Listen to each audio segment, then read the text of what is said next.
which I got the information as well from Google. Um, Fibroids are non-cancerous. They growths in the uterus that can develop during after childbearing years.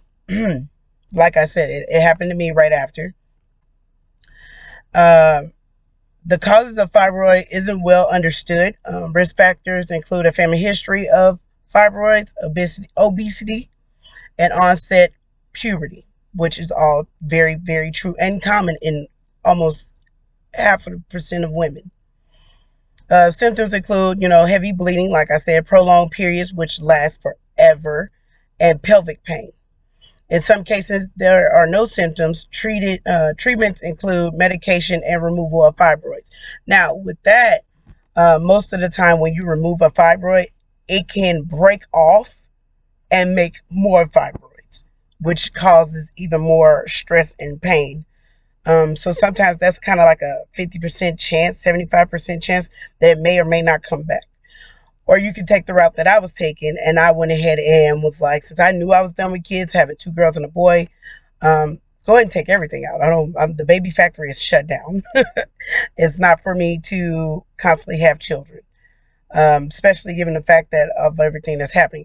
Now, with fibroids, like they said, family history. Now, what I didn't know, good common fact that I found out talking to my great grandmother, who was 89 years old, she actually had a hysterectomy at 28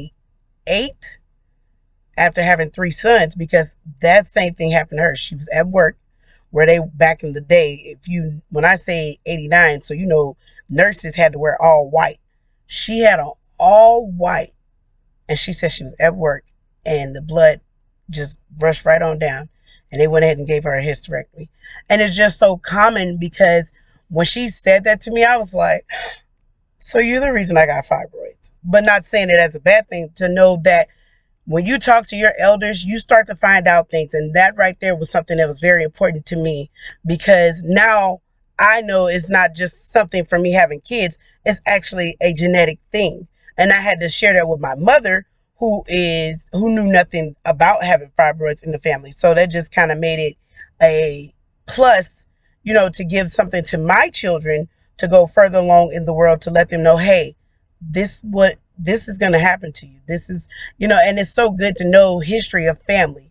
Now, me being who I am, me acknowledging that just changed my life so totally different, because I want my grandkids to know, and their grandkids to know, that this is something genetic. We don't always talk about the certain things as a woman.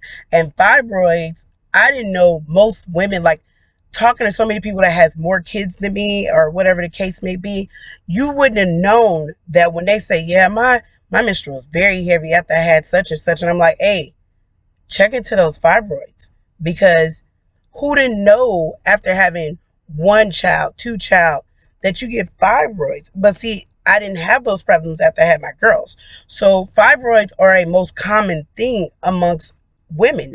And I feel like nobody really talks about the heavy menstruals. We always just say we got heavy menstruals, not knowing that these menstruals are actually clots. Yeah, they may not be cancerous, but the agony you have to go to, the pelvic pain, because I remember getting one that felt like I was passing a baby again, and it was just the worst pain that I would not bear on anyone, almost like childbirth. And so just to get into knowing and understanding that those type of things happen amongst women, that we all should talk about, especially with having women that have girls, because you don't know that, like my daughter, she's 11 and she has a menstrual, but I talked to her and asked her questions because she's still trying to understand the menstrual thing, and it's still early, but she's 11. So once she get older, I'm going to explain to her, hey, if this gets heavy, you start to, shake, feel like you have to throw up, that's normal. Even if you start passing clots, those are normal. I didn't see, my mom didn't talk to me about that, because my mom didn't really know either. But now knowing, acknowledging that those clots that I was passing as a young girl were fibroids, and I never knew that. So it's so amazing what the woman body can go through, but it's also so agonizing that we have to go through so much, but we are the world, so that's that. And to conclude my speech, get checked out, have your OB check you out. Other than that, Thank you for listening to my speech. Have a great day.